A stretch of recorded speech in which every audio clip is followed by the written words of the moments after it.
तो अंदर जाने के लिए कोई रास्ता ही नहीं था, तो इन्हें दीवार फांद कर अंदर जाना पड़ा। उनकी मुलाकात एक हिंदू से भी हुई थी जो वहां मुसलमान बनकर रह रहा था। फिर उनकी नजर जाती है उस खंबे पर जिसके लिए वो ये पूरा सफर करके पाकिस्तान गए थे। क्या आपने कभी ये सोचा है कि वो खंबा जिसमें से भगवान नरसिम्हा प्रकट हुए थे, वो खंबा आज भी मौजूद है? और हैरानी की बात यह है कि ये खंबा भारत में नहीं बल्कि पाकिस्तान के मुल्तान शहर में मौजूद है। अब कुछ दिन पहले मैंने ही एक वीडियो बनाया था जिसमें मैंने अहोबिलम के उग्र स्तंभ की बात की थी, जिसके बारे में मान्यता है कि भगवान नरसिम्हा उस खंबे से बाहर निकले थे। अब दो खंबे और दोनों खंबों के बारे में एक ही दावा, ये कैसे पॉसिबल है? कौन सा खंबा असली है जिसके अंदर से भगवान नरसिम्हा प्रकट हुए थे? दोस्तों, मैं पहले ही आपको बताना चाहता हूँ कि ये जो वीडियो है ये थोड़ा लंबा हो सकता है, क्योंकि जब मैंने इस मंदिर के बारे में रिसर्च करना शुरू किया तो मुझे पता चला कि इस मंदिर से जुड़ी बहुत सारी ऐसी जानकारी है जो मैं एक्सक्लूड नहीं कर सकता। उसे बताना ही होगा कि क्यों पाकिस्तान के इस मंदिर में मौजूद खंबा ही असली वाला खंबा हो सकता है जिसमें से भगवान नरसिम्हा प्रकट हुए थे। कैसे एक के बाद एक हुए हमलों ने इस मंदिर को बर्बाद कर दिया था, उसके बावजूद क्यों ये मंदिर आज भी टिका हुआ है? कैसे महाराष्ट्र के अनंत जोशी नाम के एक शख्स ने वो करके दिखाया जो भारत सरकार कभी नहीं कर पाई? और कैसे वो छिपके से पाकिस्तान में गए थे और इस मंदिर की असलियत उन्होंने सबके सामने लाई थी? तो मैं आपसे रिक्वेस्ट करूंगा कि प्लीज़ इस वीडियो को पूरा ज़रूर देखें और वीडियो को प्लीज़ एक लाइक ज़रूर करिए और एक कोई अच्छा सा कमेंट ज़रूर कर दीजिए। पहले के समय में जब लिखित इतिहास लिखने की परंपरा नहीं थी तो सारी ऐतिहासिक कहानियाँ जो थी वो पीढ़ी दर पीढ़ी मौखिक रूप से ही सुनाई जाती थी और फिर वैसे ही वो जनरेशन टू जनरेशन पास होती थी। तो इस वजह से कहानी में, उनके कैरेक्टर्स में और उनके लोकेशन में चेंज होना बहुत ही स्वाभाविक बात थी। और इसी का रिजल्ट है कि आज हनुमान जी के जन्मस्थान को लेकर भी कई अलग अलग दावे हैं। कोई कहता है कि उनका असली जन्मस्थान कर्नाटक के हम्पी के पास वाली अंजनाद्री हिल में है, तो कोई कहता है कि महाराष्ट्र के नासिक के पास अंजनेरी ही वो सही जगह है जहां उनका जन्म हुआ था। तो वही आंध्र प्रदेश की अंजनाद्री हिल को लेकर भी ऐसी ही मान्यता है। ठीक यही चीज उस खंबे के साथ भी हुई है जिससे भगवान नरसिम्हा प्रकट हुए थे। कुछ लोग मानते हैं कि वो खंबा भारत के अहोबिलम में है, जबकि दूसरी तरफ एक मान्यता यह है कि वो असली खंबा आज पाकिस्तान के मुल्तान शहर में मौजूद है। दूसरी बात यह है कि भारत पर जो आक्रमणकारियों ने हमले किए थे उसकी वजह से हमारे पवित्र तीर्थस्थल हमसे दूर चले गए और वो ऐसी जगह चले गए जहां हमारे पूर्वज जाकर उनकी पूजा नहीं कर सकते थे।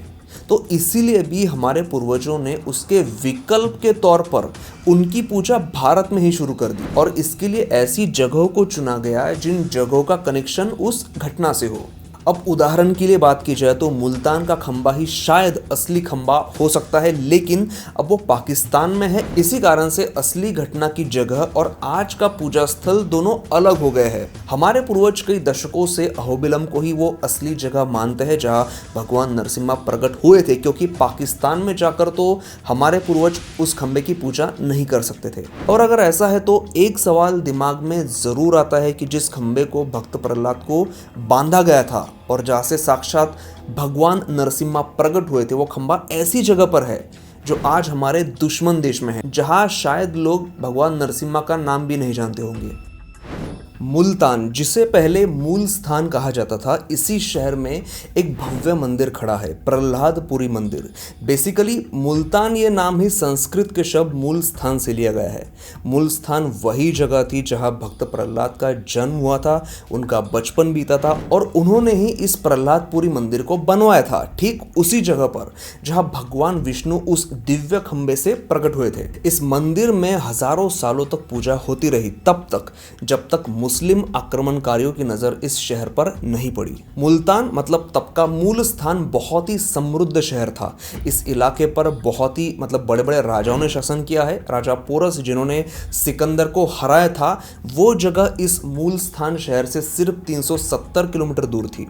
बताया जाता है कि जो खंबा यहाँ पर मौजूद था जिससे भगवान नरसिम्हा निकले थे, वो सोने का था और वो पूरा का पूरा महल बहुत ही आलीशान था। उसके बाद भी जिन राजाओं ने यहाँ पर शासन किया उनके पास भी बहुत पैसा था।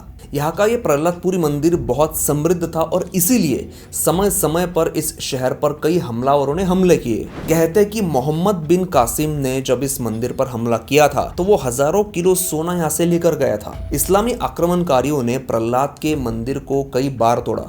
इस मंदिर पर सबसे पहला बड़ा हमला किया था महमूद गजनी ने।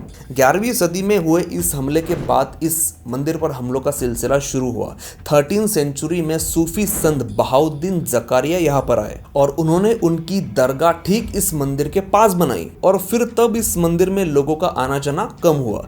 फिर 15वीं सेंचुरी में यहाँ आया शेरशाह सूरी। उसने मंदिर को बहुत नुकसान पहुंचाया और उसके बड़े हिस्से पर मस्जिद खड़ी कर दी। ब्रिटिशों ने भी इस मंदिर का कुछ कम नुकसान नहीं किया था। उन्होंने इस शहर पर कब्जा करने के लिए इस पूरे शहर को घेराबंदी की थी और तब इस शहर का और इस मंदिर का जो बचा कुचा हिस्सा भी था ना, वो भी मतलब जो वहाँ के हिंदू लोगों ने संभाला हुआ था वो भी टूट गया। जब ब्रिटिश ऑफिसर अलेक्जेंडर बर्न्स 1831 में मुल्तान के प्रहलादपुरी मंदिर में गए थे तो उन्होंने अपने रिकॉर्ड में लिखा था कि ये मंदिर सुनसान पड़ा है और उसकी छत भी टूटी हुई थी। 1854 में अलेक्जेंडर कनिंघम जब वहां पर पहुंचे तो उन्होंने भी अपनी डायरी में लिखा था कि ये मंदिर पूरी तरह से सुनसान है और उसकी छत नहीं है। इसके बाद महंत बावलराम दास ने जनता से पैसे इकट्ठे करके 1861 में इस मंदिर को फिर से बनाया और भगवान नरसिम्हा की नई मूर्ति स्थापित करके पूजा शुरू की गई। हर बार यहाँ पर इन्वेजन होते गए, मंदिर थोड़ा थोड़ा करके खत्म होता गया, लेकिन इसके बावजूद हिंदुओं ने यहाँ पूजा करना नहीं छोड़ा। चाहे जैसे भी पॉसिबल हो उन्होंने किसी तरह से इस मंदिर की परंपरा को जिंदा रखा, लेकिन ये वो कर पाए सिर्फ 1947 तक। उसके बाद जब बंटवारा हुआ तो हिंदुओं को वहां से भागना पड़ा। ब्रिटिशों के जाने के बाद जब ये हिस्सा पाकिस्तान में गया तो इस मंदिर का और भी बुरा दौर शुरू हुआ। लेकिन ठीक पार्टीशन के वक्त जब हालात बहुत मतलब बिगड़ने लगे थे और यहाँ के हिंदुओं को ये समझ में आ चुका था कि अब इस मंदिर को डाइल्यूट करने की कोई भी कसर नहीं छोड़ी जाएगी, तब बाबा नारायण दास बत्रा ने पाकिस्तान से इस मूर्ति को हरिद्वार लाया और वहां इस मूर्ति की स्थापना की। आज भी वो मूर्ति हमें हरिद्वार के मंदिर में देखने को मिलती है। उसके बाद 1992 में जैसे ही भारत में बाबरी मस्जिद गिरा दी गई, उधर पाकिस्तानियों ने भी इस मंदिर को गिरा दिया और आज वहां पर सिर्फ इस मंदिर के खंडहर मौजूद है। और आज इस मंदिर की हालत इस कदर खराब है कि वहां के लोग इस मंदिर का इस्तेमाल कूड़ेदान की तरह करते हैं। और 2006 में तो वहां की सरकार ने उस जगह पर वजू करने की परमिशन दी थी। मतलब मस्जिद में जाने से पहले जो हाथ पैर धोए जाते हैं ना, वो इस मंदिर में करने की परमिशन दी गई थी। अब हम इस मंदिर से जुड़ी एक मॉडर्न और थ्रिलिंग कहानी जानते हैं। यह कहानी है अनंत जोशी की। अनंत जोशी जो पुणे के रहने वाले थे और एक ऐसे फैमिली से बिलोंग करते थे जिनकी भगवान नरसिम्हा पर बहुत श्रद्धा थी। उन्हें इस मंदिर के बारे में जानकारी मिली कि इस मंदिर में भगवान नरसिम्हा का असली खंबा मौजूद है। अब ये समय था 2004 का, तब सोशल मीडिया का जमाना नहीं था और इस मंदिर के बारे में ज्यादा जानकारी मौजूद नहीं थी। ऐसा कहना भी गलत नहीं होगा कि इस मंदिर के बारे में, उस खंबे के बारे में किसी को कंफर्म कुछ पता ही नहीं था। तो उन्होंने डिसाइड किया कि वो खुद पाकिस्तान में जाकर इस मंदिर को देख कर आएंगे। लेकिन प्रॉब्लम ये थी कि मुल्तान पहुंचना इतना इजी नहीं था। इंडिया से पाकिस्तान जाना कोई सिंपल बात नहीं थी और ऊपर से उस विवादित मंदिर को देखने के लिए उन्हें वीजा कभी भी नहीं मिल सकता था। लेकिन यहाँ पर किस्मत ने गेम पलटा। उसी साल इंडिया और पाकिस्तान के बीच एक क्रिकेट मैच अनाउंस हुआ और वो भी मुल्तान में। अब सुनने में ये आपको किसी मूवी का ट्विस्ट लग रहा होगा, लेकिन ये सच है। उन्होंने अपने इस पूरे एक्सपीरियंस पर एक किताब भी लिखी है। उस किताब में सारी जानकारी मौजूद है। तो फिर जैसे ही ये टूर्नामेंट अनाउंस हुआ, उन्होंने बिना टाइम वेस्ट किए वीजा के लिए अप्लाई कर दिया और उन्हें मैच देखने के लिए वीजा आसानी से मिल भी गया। सोचो, अंदर से पाकिस्तान जाने का उनका मेन मिशन था टेंपल से जुड़ी सच्चाई का पता लगाना, लेकिन ऑफिशियली वो एक क्रिकेट फैन बनकर जाने वाले थे। मुल्तान पहुंचने के बाद उनकी मुलाकात होती है हुसैन गारदेजी से, एक मुसलमान जो उनके इस मिशन के लिए मदद करने के लिए रेडी हो गए। गार्दे जी और उनकी फैमिली ने अनंत की ना सिर्फ इस काम में मदद की, बल्कि जितने दिन भी वो वहां पर रुके रहे उन्होंने इनके लिए वेज खाने का इंतजाम किया।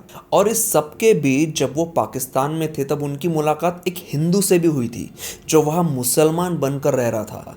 उस आदमी ने भी इस मंदिर से जुड़े ऐतिहासिक किताबें और दस्तावेज खोजने में उनकी बहुत मदद की थी। यहाँ तक कि जब वो आदमी इन्हें अपने घर लेकर गया तो उसने उसके घर में छिपाई हुई 2 मूर्तियां भी इनको दिखाई जो बहुत पुरानी थी।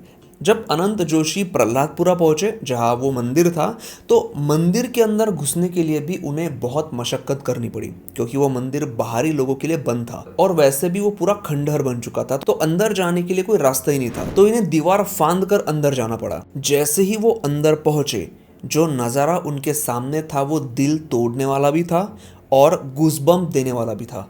उनके सामने मंदिर के टूटे फूटे अवशेष पड़े थे। उन्होंने वो पत्थर का प्लेटफॉर्म भी देखा जहाँ पर भगवान नरसिम्हा की मूर्ति किसी समय पर विराजमान हुआ करती थी और उसी पत्थर के चारों तरफ प्रदक्षिणा पथ भी बना हुआ था। फिर उनकी नजर जाती है उस खंबे पर जिसके लिए वो ये पूरा सफर करके पाकिस्तान गए थे। एक 15 फीट ऊंचा पिल्लर, वही पिल्लर जिसके बारे में उन्होंने कई कहानियां सुनी थी, वही खंबा जिससे माना जाता है कि भगवान नरसिम्हा प्रकट हुए थे प्रहलाद को बचाने के लिए। अनंत जोशी की जिद यहीं पर खत्म नहीं हुई। उस मंदिर से निकलने के बाद वो पाकिस्तान में बहुत भटके ताकि इस मंदिर का असली इतिहास वो पता लगा सके। ऊपर से उनके पास दिन भी काफी कम थे क्योंकि जब तक वो टूर्नामेंट चल रहा था वो सिर्फ तब तक ही पाकिस्तान में रुक सकते थे। तब उनकी मुलाकात हुई एक रिटायर्ड कमिश्नर राणा साहब से। उन्होंने लाइब्रेरी आर्काइव्स खंगालने में अनंत जोशी की बहुत मदद की। उसके बाद बहुत ढूंढने के बाद उन्हें कई किताबें मिली, कुछ उर्दू दस्तावेज मिले जिनमें इस मंदिर का उल्लेख था। इसकी पूरी कहानी टुकड़ों टुकड़ों में बताई गई थी। गर्व के साथ किस्से लिखे गए थे कि कैसे मुस्लिम राजाओं ने इस मंदिर को समय समय पर तोड़ा था। जब उन्होंने वो सारे हिस्से जोड़े तब इस मंदिर का असली इतिहास सामने आया, जो इतिहास मैंने आपको पहले ही बता दिया है कि इस मंदिर पर कैसे कैसे हमले हुए, वहां से लेकर यहाँ की मूर्ति भारत के हरिद्वार कैसे पहुंची। मतलब सोचिए कि अगर अनंत जोशी पाकिस्तान जाने की हिम्मत नहीं करते, लकीली उस वक्त वो टूर्नामेंट ऑर्गेनाइज नहीं होता, तो शायद पाकिस्तान इस मंदिर का असली इतिहास बाहर निकलने ही नहीं देता। और आज मजबूरी में पाकिस्तान को इस मंदिर के रेस्टोरेशन के ऑर्डर्स देने पड़ते हैं। वो अलग बात है कि ये सिर्फ दिखावा है, लेकिन एटलीस्ट पाकिस्तान इस मंदिर को पूरी तरह से डिमोलिश नहीं कर सकता। जो मंदिर कभी सोने का बना हुआ था वहाँ अब सिर्फ पत्थरों की टूटी हुई मूर्तियाँ और दीवारें मौजूद है, लेकिन आज भी वहाँ वो लेजेंडरी पिल्लर खड़ा है जो चुपचाप सब कुछ अपनी आंखों से देख रहा है। वीडियो पसंद आया हो, हमारी कोशिश अच्छी लगी हो तो प्लीज़ वीडियो को लाइक ज़रूर करें और इस वीडियो को अपने दोस्तों के साथ व्हाट्सएप ग्रुप पर शेयर ज़रूर करें। वीडियो देखने के लिए बहुत बहुत धन्यवाद।